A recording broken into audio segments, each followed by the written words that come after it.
All right, what is up, takers? Welcome back to Ty's Take Today Live. I go by the name of the Tyler Belts. Thank you guys so much for tuning in. We are currently live streaming on Facebook, Twitch, and YouTube.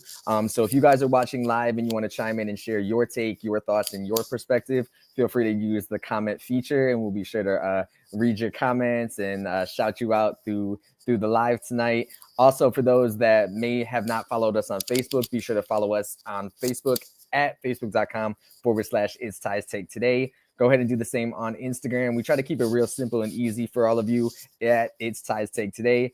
And for YouTube as well, be sure to hit that subscribe button so you don't miss out on upcoming lives, behind the scenes content, exclusive interviews, and then of course TysTakeToday.com. Like I said, real quick, real simple, real easy. Joining us tonight is community servant, activist, founder of Black Legacy Advancement Coalition, the Man to Man Project. The accolades go on and on.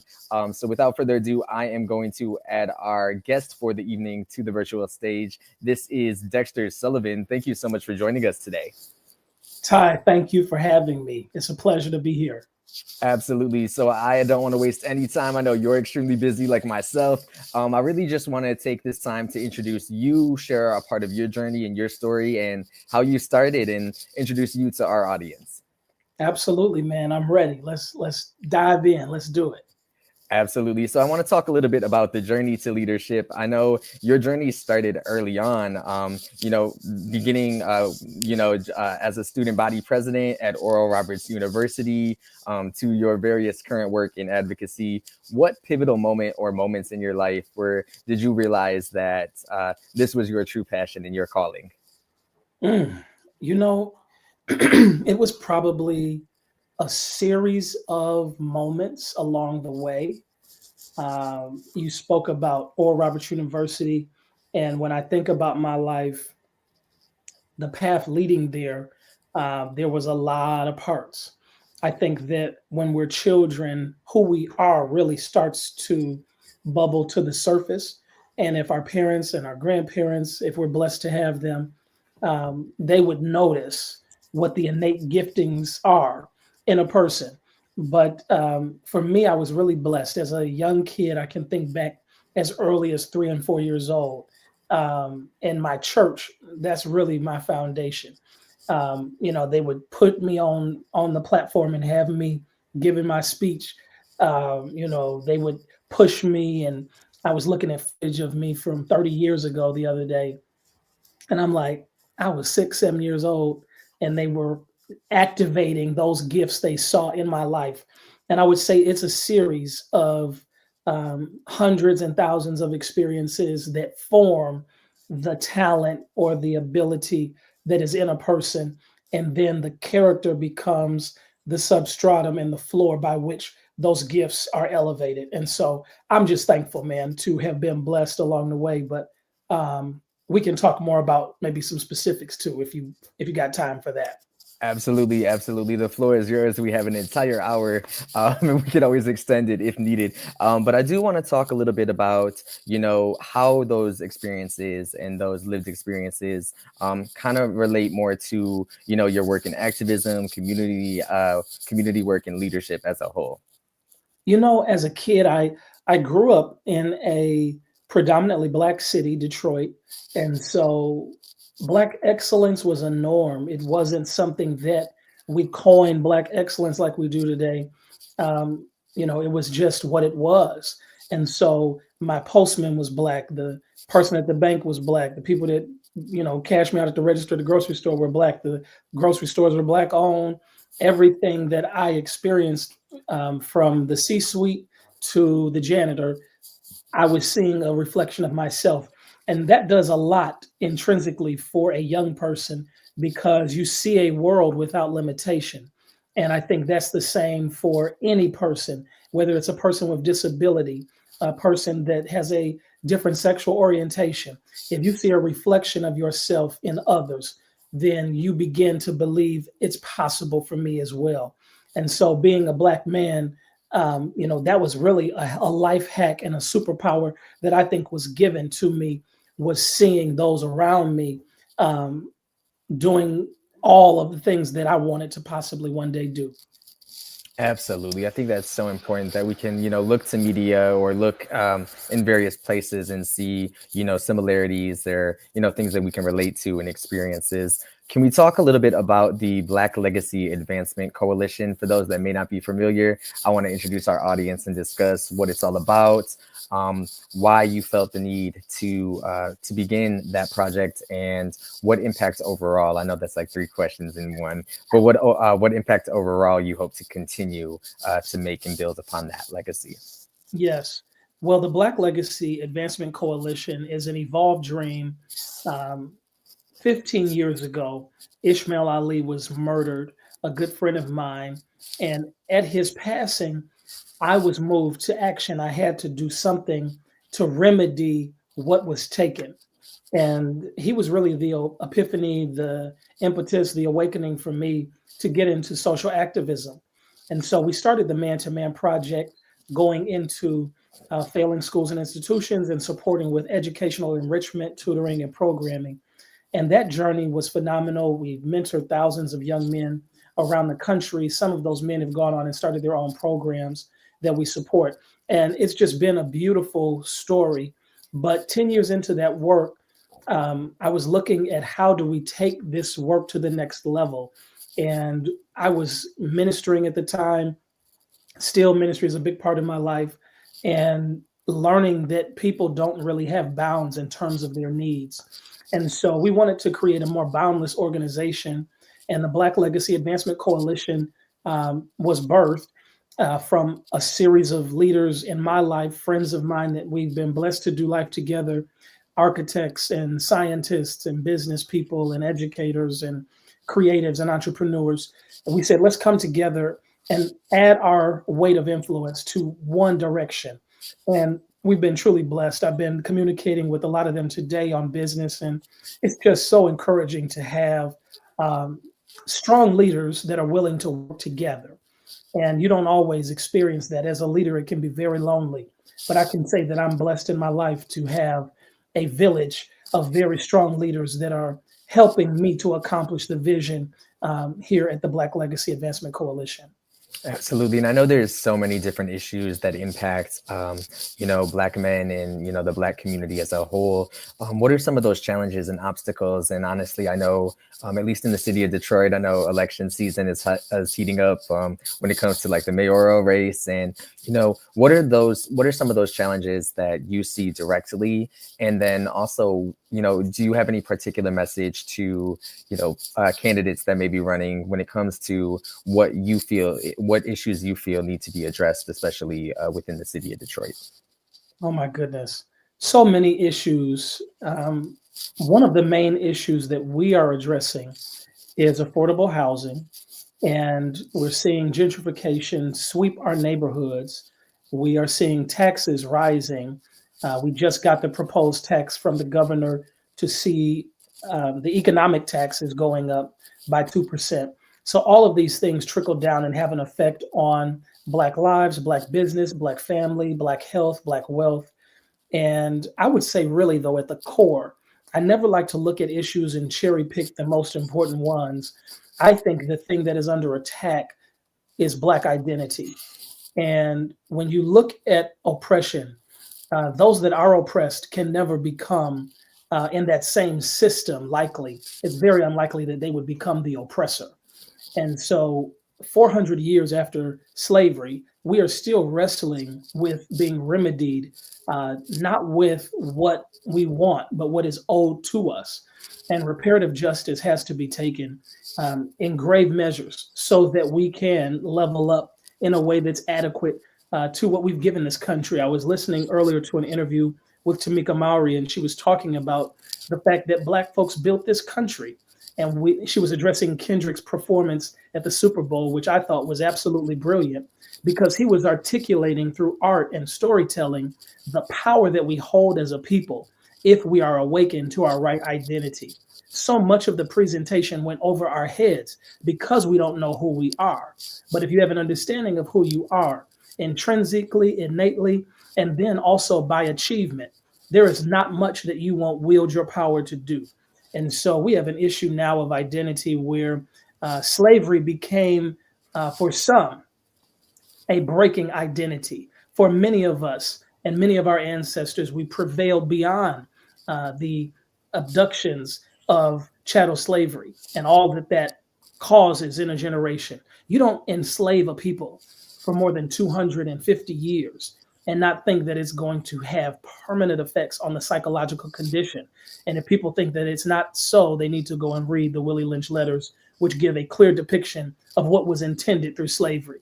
And so now is the time for Black Americans in particular to be awakened to their highest truth and their identity as God given creation in this world, to be the kings, to be the queens, to be the leaders in our neighborhoods, in our societies, in the business world, in the health field, in all of the areas that intersect with Black life and all life, because we are our brother's keeper. You wouldn't know it to look at me, but I'm 17% white by DNA.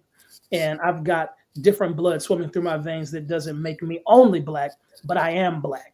And so we have to celebrate that, but then we have to understand who we are, whose we are, where we're headed.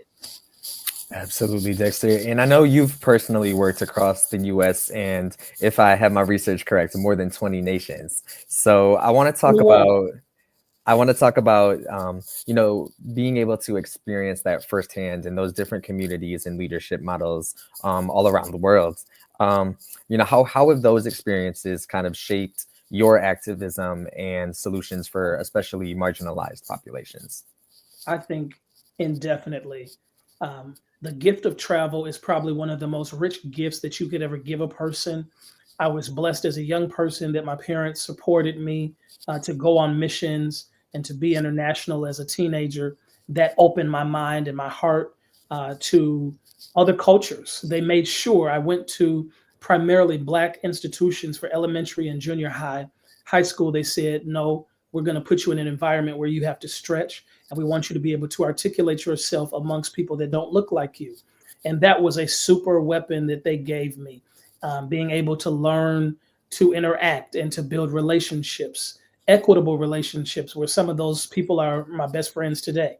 And so the travel after that, being able to go to different countries, what it does is it gives you a contextualization for what you read, for what you see on television, to know that everything presented is not actually true, and that there are more sides to people than we would like to believe. My last international trip was to Ghana, and we were there last year, and some of the things that I saw absolutely blew my mind. I have always had a love for Africa.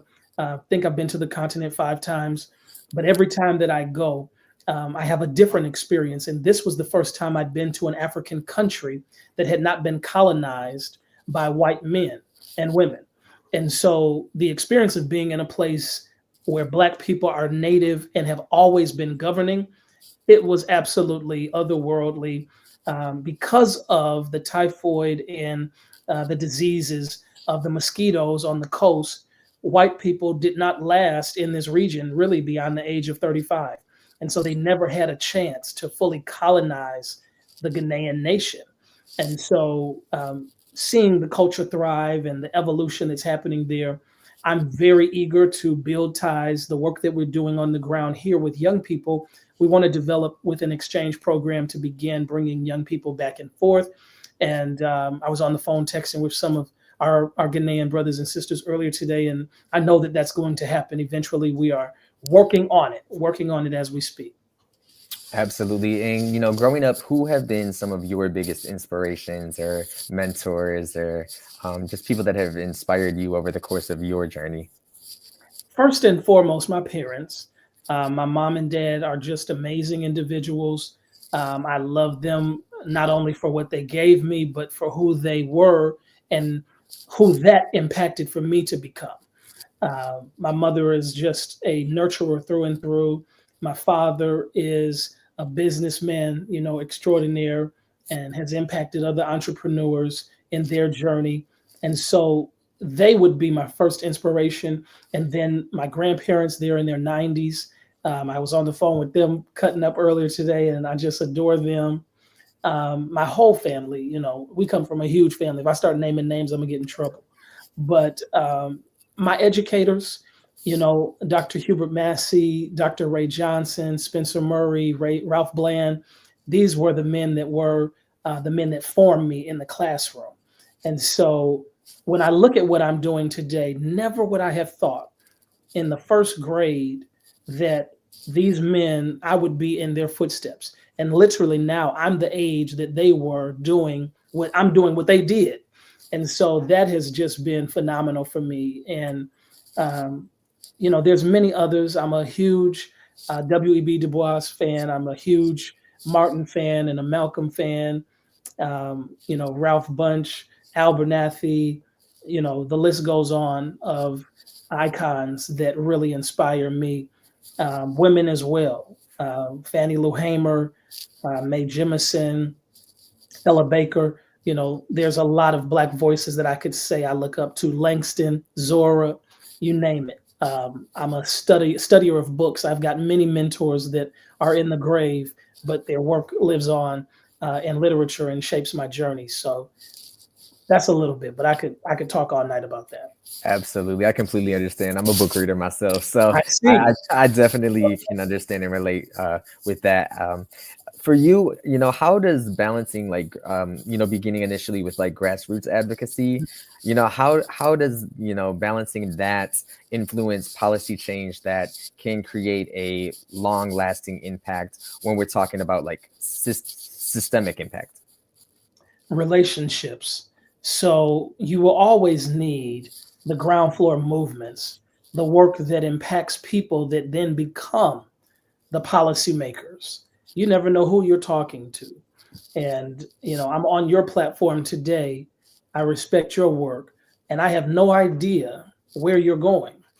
Those kinds of relationships become transformative to our experience. And it's how we treat people on the way up and on the way down, because no one stays up top forever. Everyone is traveling. And so respect, I think, is critical in relationships. And then building authentically. This is a day where a lot of people are trying to get things off the ground and they don't even really know where they are or where they're going. And so we have to understand that every moment is not necessarily our moment, knowing how to share that so that when it comes time for us to make an impact, that can be true and authentic and real. And I think that some of the breakdown that we're experiencing politically and from a policy level is because we weren't having the right conversations and we didn't build the right kinds of relationships. You should have relationships with those that you don't agree, and you should build healthy enough relationships that you can have autonomous, healthy conversations with those individuals. And I intend to do that in my life. I've tried my very best. I just give an example. I was talking with one of our board members recently, and we don't sit in the same seat politically. We don't see things the same way. But there are a lot of things that we do agree on. And we had a very honest moment. I think that the Trump era brings a lot of honest conversations to the surface that people haven't been having. And so as we were talking through that, it got heated, but we were able to maintain respect. And we're continuing to work together, even with a difference of perspective. And I would encourage us to continue to build those levels of trust, those levels of respect, so that when things change, we're not so polarized that we can't move forward, because there's going to be a lot of repair to do when that happens. Absolutely, absolutely. I think at least like you said, it's a respect thing. Like we don't have to necessarily agree, but at least to be able to respect and communicate in a respectable manner is at least something at the bare minimum. If we don't necessarily agree with whatever we're discussing. For you, I want to know a little bit about, as we continue into 2025, what are some of your biggest priorities or upcoming initiatives that you're currently focusing on for this year? Biggest priorities and initiatives, first of all, is maintaining. We're still a young organization, and so every day is a faith journey where we're like, how are we going to make this happen? We don't have any big funders. We don't get government subsidy to do our work. We are making it happen. And so I'm so thankful to an amazing team.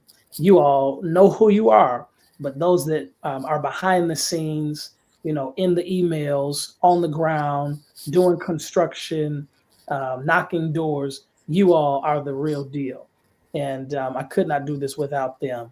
I would say, Ty, please give me the question again because I got excited. I done went off the rails. Oh yeah, it's just as we continue into the year, what are some of the biggest priorities or upcoming initiatives that you have in store for this year? Yes. So our men's health program, this is an offspin of our Health is Wealth Detroit initiative. We host a big expo at the Eastern Market every summer. It's a phenomenal day. But now we're doing a monthly installation. So kicking off actually in March, I believe March the 15th, we will have men's fitness edition of Health is Wealth Detroit, and it's going to be phenomenal. We would encourage brothers to go online and check it out. Also, we're expanding our housing work with women's housing. And so we've been working on that deal for a year and a half now and believe we found the right space. And then also working on our center, finding a space where we can build and have the right kind of space that we need to activate long term. After that, we'll be looking at ways to duplicate the model, but that's really the top priorities for us at the moment. Absolutely. And I want to talk, a little bit about, mental health. We talk about mental health on our platform with almost all of our guests that we share and feature on our show. For you, how do you personally manage like your overall well-being while carrying the weight? Because I know, being an advocate and activist myself, and in volunteering in the community, sometimes it can get very overwhelming. So how do you like be able to differentiate and put some time to focus on you as well, with all of these projects and initiatives going on? Oh man, that's a hard question to answer. I try to be an example in this, but I still find myself struggling. If Jonathan Sutherland is listening, he's my trainer, and he's been getting on me because I ain't been doing right. I've been doing my push-ups, but I still got some weights to lift. So we're working on it. But exercise in the summer and the spring, I love to be outside. So every day I try to get a walk in that's like middle of the day for me. And I'm usually got something in my ears. If it's not a meeting or a phone call, I am listening to jazz, gospel, R&B, something that's lifting my spirits. And then I love to read. That is an escape for me. I can transcend and go to another place through a book. And then I'd say solitude. I'm a big proponent of margin and finding space where nothing is happening, because the best work comes out of nothingness. So I'll try to clear my calendar, which is very hard to do. Dia, who manages my calendar, she always trying to find ways to get things where they need to be. But I will build in time where I'm not answering a phone, I'm not looking at emails, none of that.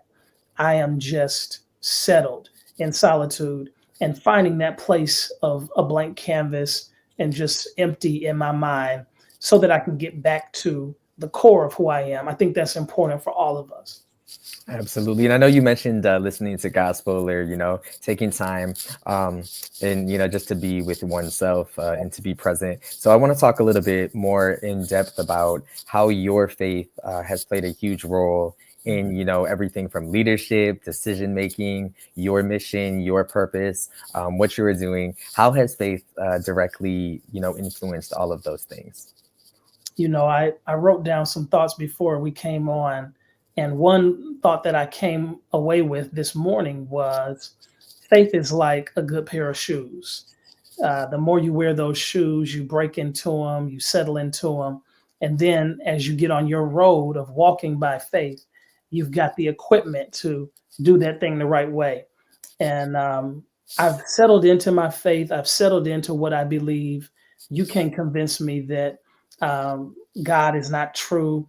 I'm a believer in Jesus. I'm a Christian. And so that's my path. That's my journey. And God is so real to me. He's more real than anything that I do, anything that I have, anything that I wear. It is him for me. It is Jesus. And so having that reality, it's not so much in a relationship. If you got to sit down and do formalities every day, that ain't no relationship. If you really know somebody, it's a love relationship and it's healthy. There's a rhythm. And so there's a little song that says, all day long, I've been with Jesus. All day long, I have been with him. That's my testimony, man. I wake up with him. I go to bed with him. I'll be in the middle of my day, and out of nowhere, we start having a conversation. And that's just how real it is to me. And that's the only way that I know how to live. I've gotten to that breaking point, where it's like the point of no return. I'm in this thing for life, and it just is what it is. And I don't think that I would be doing what I'm doing if that was not the case. Absolutely. And I know you have an event coming up that we're going to talk about in just a little bit. But shifting gears a little bit, I want to talk more about Forerunner Consulting and, how that fits in and what type of services you guys offer with Forerunner Consulting. Yes. So Forerunner is a business I started, oh my gosh, it'll be 9 years ago this fall. And it really was started not intentionally. I was helping a lot of friends with their business and found out there's probably a business here. So we formed a model, and it's really the mission of the business is helping others do them well. And so we focus primarily on business development. We do some leadership development and some coaching, but it's been a phenomenal ride of being able to assist others on their journey, finding the resources to accomplish their vision, helping them to formalize the strategy, doing a lot of coaching around life planning, business planning, and just seeing transformation happen for folks that need the right solutions. And when you have the answers, nothing is impossible there. So it's been a phenomenal journey with that.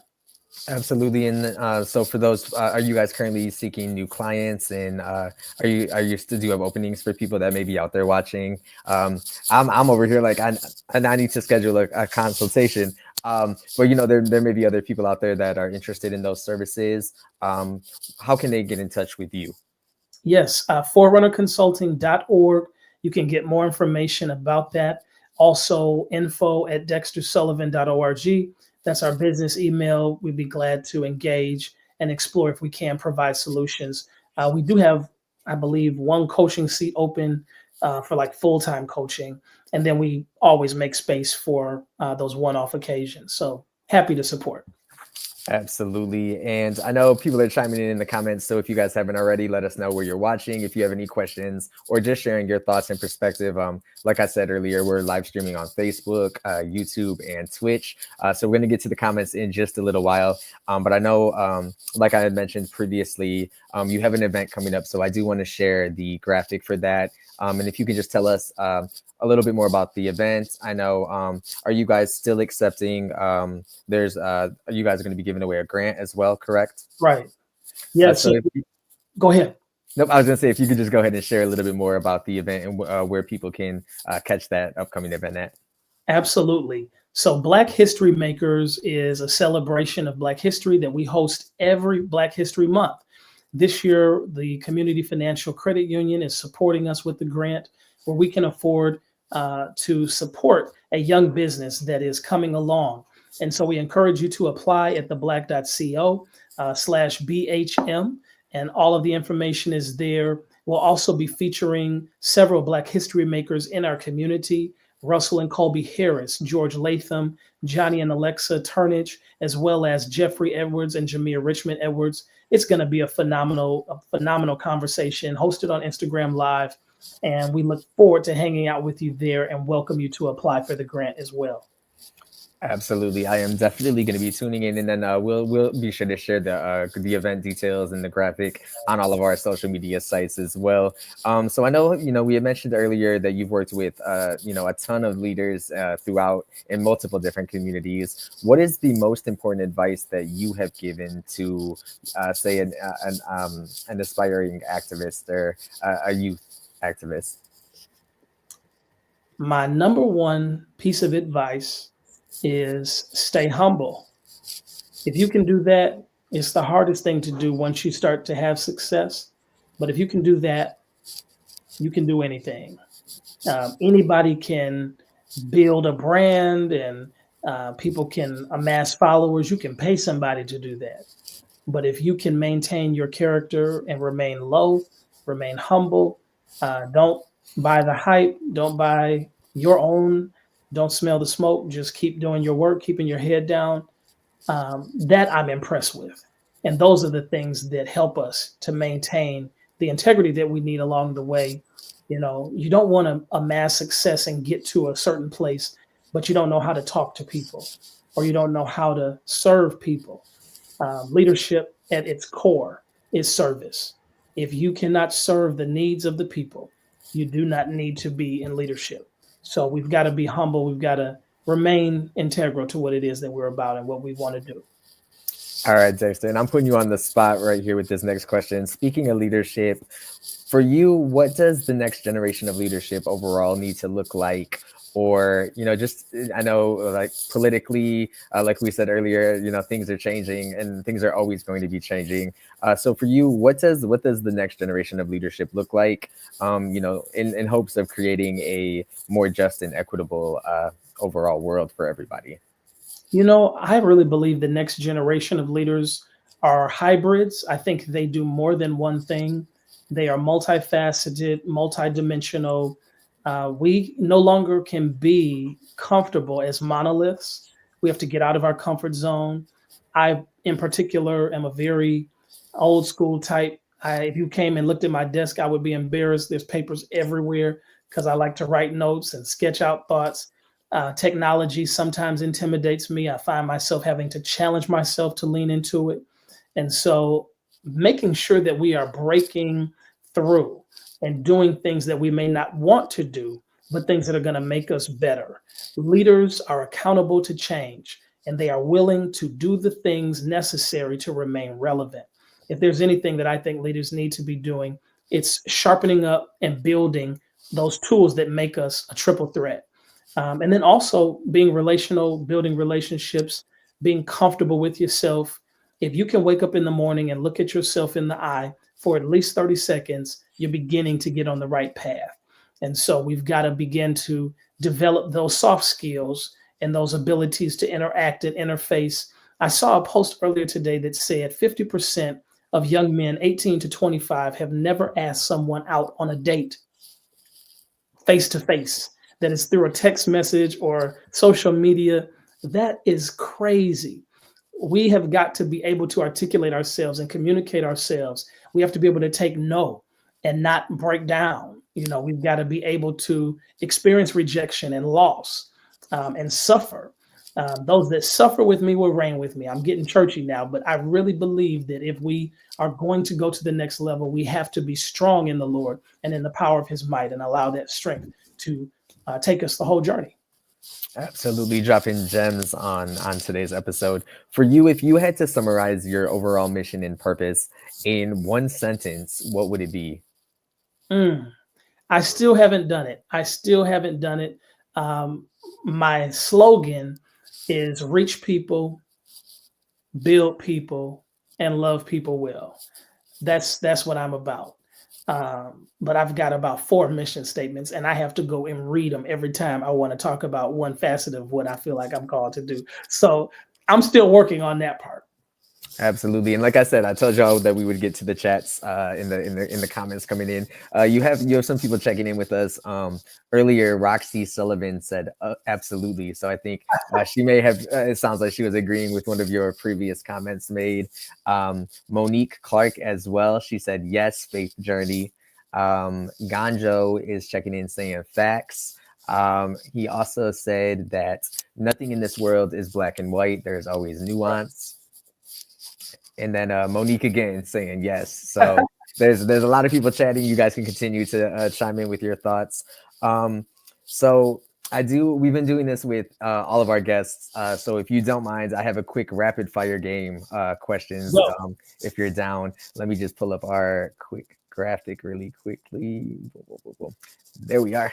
And first up, if you could have a conversation with any historical leader, who would it be and why? Oh my goodness. That's such a hard one for me. I would want to talk to Malcolm, and I would want to know, did he have any regrets from his journey with the Nation of Islam? Would he have gone a different direction? I always felt like he was turning a corner, but because he was taken from us at 39, we never got to know. And so I would be curious about that. Um, and I would be curious, you didn't say I got two questions, but if I got another one, I would be asking him, where does he see the need of direction for today? Absolutely, extremely powerful. I could only imagine just being able to have that conversation and, like you said, ask one or maybe two questions. For you, what is one book that has profoundly shaped your perspective on leadership?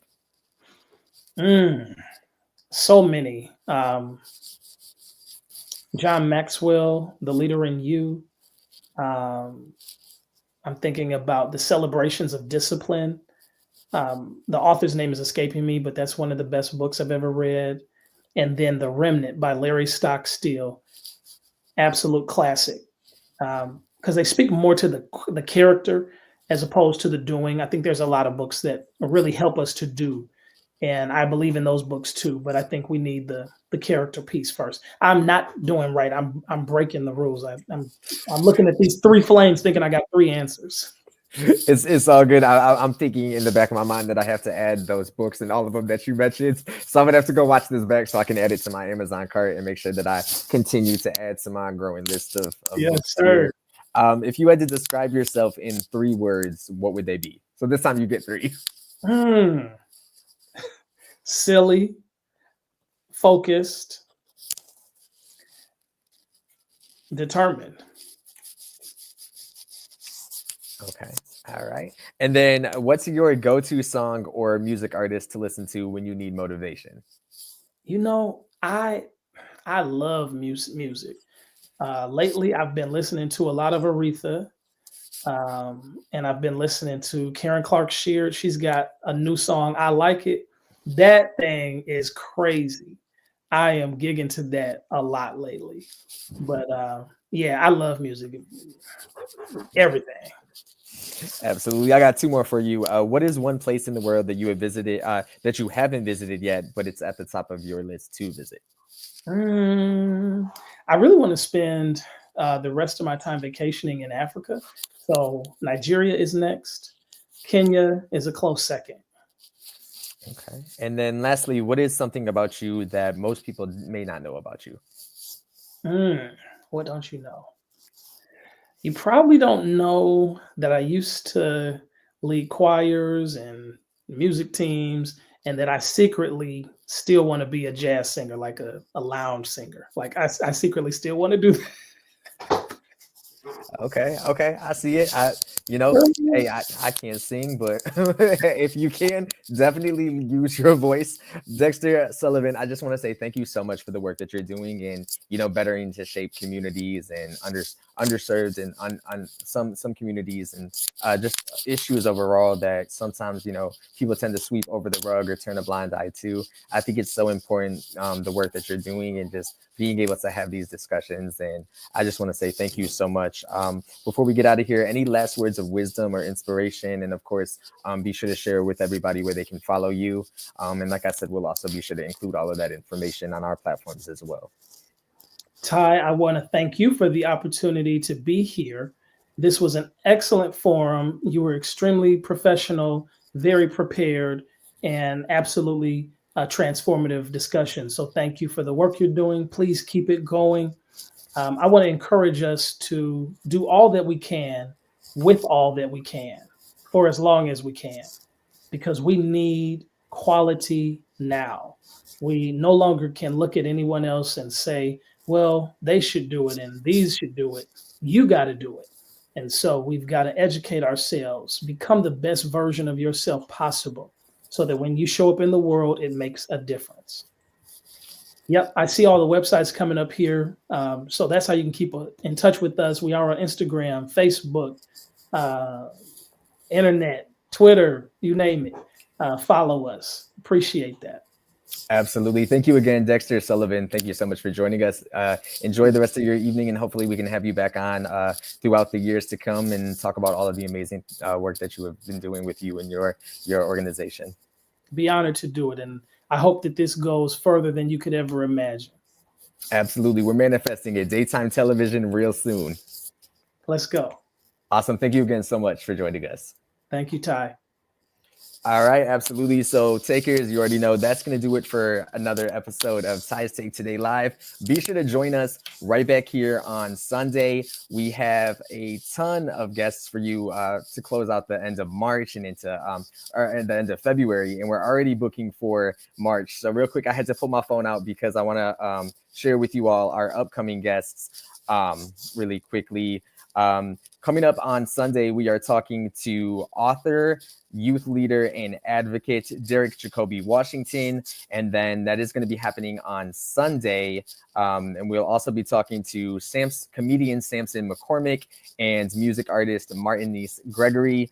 On 220, we are diving in and talking more about purpose and creativity with author Anthony Johnson and the Loft 313 co-founder Demarie. And then we are also going to be talking to one of my colleagues, Becky Rinks, and we're going to be talking about Turner syndrome awareness.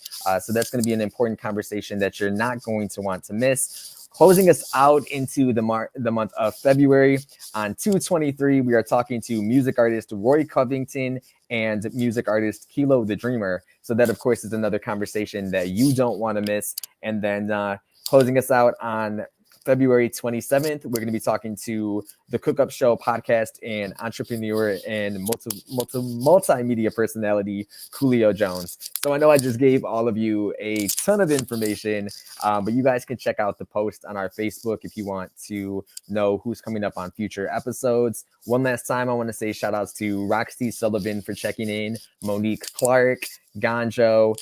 Thank you guys so much for tuning into this live stream, or any of you that have tuned in to this broadcast tonight. And like I said, we're going to go ahead and give you our social medias one more time. Be sure to follow us on Facebook and Instagram, facebook.com/@It's Ty's Take Today, Instagram @It's Ty's Take Today. Of course, hit that subscribe button right now. Go to youtube.com/It's Ty's Take Today. Make sure you subscribe to us. You can get caught up with past episodes, past interviews, past content, and you may even get behind the scenes of what's forthcoming here. We have all of our upcoming lives that are already streaming, so that you can check that out on YouTube as well. And if you're old school or you want to check out some of our blogs and content, what else? www.tyestaketoday.com. That's going to do it for us. Like I said, shout outs again to our guest this evening for talking to us, Dexter Sullivan. Be sure to check out all of the amazing work that his organization is doing. I'm going to go ahead and show the event graphic one last time. So be sure to check out Black History Makers Conversation. The Black Legacy Advancement Coalition presents Black History Makers Conversation. It's going to be hosted by Dexter Sullivan and Brandon Hunter, also featuring Russell and Kobe Harris and Johnny and Alexa Turnage. So many guests. It's going to be live streaming on Instagram, February 24th at 7 p.m. And that is the Black Legacy Advancement Coalition. So for more information, be sure to catch them. It's going to be Instagram Live. It's going to be a great conversation that you don't want to miss. That's going to do it for us this evening. I hope you all had an amazing time tonight, and stay safe, and we will talk to you all very soon.